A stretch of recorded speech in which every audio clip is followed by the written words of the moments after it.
Hi, this is Akron Beacon Journal Browns beat writer Nate Ulrich alongside Steve Doerschuk, the Canton Repository Browns beat writer.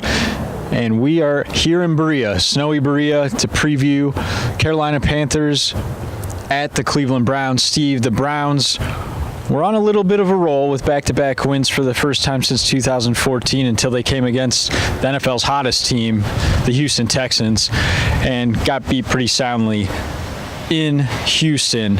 What do you make of the state of the team after that loss?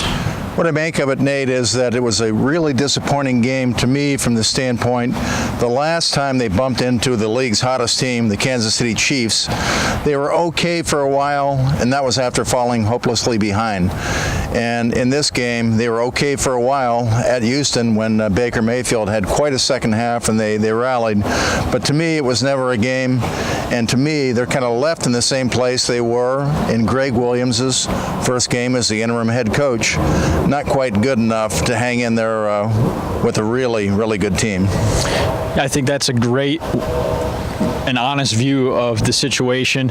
You know, the Browns really were talking up how important that game in Houston was. Guys were saying that it was going to be a playoff atmosphere for them. Rashard Higgins, using hyperbole as he often does, went as far as to tell me it's like a Super Bowl game for the Browns. Well, they were trailing 23-0 at half, so that's a disappointing appearance in a big game. The playoff hopes are really buried. Mathematically, they're still alive, yes, but they would have to win out the last 4 games and have countless other scenarios unfold in their favor. Just to quickly reference this, I think to show kind of how an analytics person would look at it, the website NumberFire sends out emails, and I happen to be on the list, and they say the Browns have a 1.1% chance to make the playoffs. So it's really going to be about more than that at this point. They have to dig deep and find some other motivation in terms of their development, and Baker Mayfield's the guy that we want to see develop more than anyone. 3 interceptions in the second quarter against a 8th-ranked Texans defense, coordinated by Romeo Crennel. Steve, how do you view Mayfield coming out of that one, and what's his outlook for Carolina?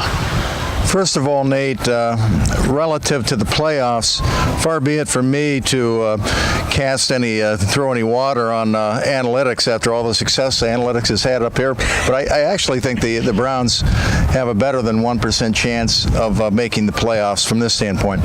And that is, if they win out, all they really need to happen is for Baltimore to go 1-3. The other teams in the mix, and it's a 7-team race right now, the other teams in the mix are kind of likely to go 2-2 or 1-3 if you parse out their schedules. And to roll that point to Mayfield, I'd kind of be selling that point to Mayfield. And knowing Baker the way we've come to know him, I think he's probably looking at it that way, that it's more than a 1% chance, and it'll look a lot different if they beat Carolina. But I don't know if we're going to learn a ton about Baker Mayfield this week, because the defense won't be as good as the one he faced last week, and it won't be on the road. So it'll be important for him to not lay an egg and to at least look competent, and certainly to win the game. But I don't know if we're going to find anything out about Baker Mayfield that we don't already know from the recent game at Cincinnati and the recent game against Atlanta. Yeah, I think it's just the point of him being able to bounce back, but you can see he did that within the Texans game itself in the second half.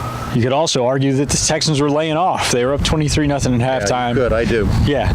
So, I think it is important for him to come out and have a good showing here against the Panthers, just because, you want to keep those good feelings and the momentum going at the end of the season here. And they had that. He had been rolling. He won the Rookie of the Month award for November. So, not saying it's going to make or break his future. None of that. But you just want to see your guy continue to progress when he is identified as your quarterback of the future, your franchise quarterback.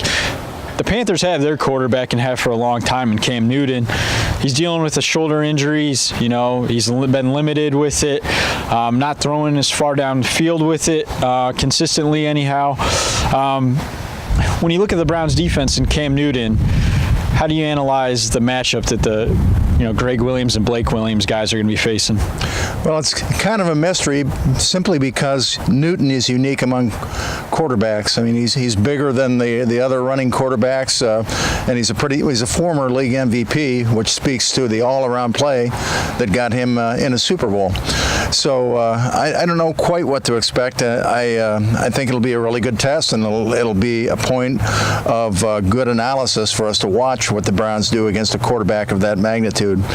But another thing that I think of when I think of Newton is that he was a number 1 overall pick, and how different Baker Mayfield is in the realm of number 1 overall picks. What makes him different is the fact that he's shorter than the rest. He's actually probably he's certainly slower than Newton, and relatively slow for a number 1 overall talent. So the whole sensibility of number 1 overall picks, Cam Newton taking on Baker Mayfield is fascinating to me, because at some point Baker Mayfield is going to have to prove that he was worth being a number 1 overall pick, and there are elements in his makeup that you would say that guy shouldn't have been. Well, yeah, it is fascinating because Cam Newton is the prototype plus. I mean, he's not just the prototype; he's the prototype plus in terms of physical stature and the athletic measurables. Baker Mayfield, no, he's not. He's not the prototype physically, nor is he athletically. And he talks about all the time his slow 40 time, and he's not going to outrun this guy or that guy. But he's very accurate. He's very smart. He makes quick decisions most of the time, quick release, and has a leadership that John Dorsey fell in love with. So it is going to be interesting to see how his career unfolds given all that, and we can talk about that for hours, but we only have a couple more minutes left. But just the contrast between Newton and Mayfield, I think, is going to be something to behold Sunday in FirstEnergy Stadium. Steve, do you have a prediction yet? Do you have a way you're leaning if you don't have one concrete in your mind at this point? I guess I trust Mayfield to live up to being a number 1 overall pick, and that means winning games like this right now, and I think he will win this game. And Nate, I did want to throw in as a closing point for me that I might have sounded like I had a brain freeze about a minute ago. I actually did have a brain freeze. We're practicing for the 2019 playoffs. This is what it's going to be like when the Browns have a home game in January of 2020.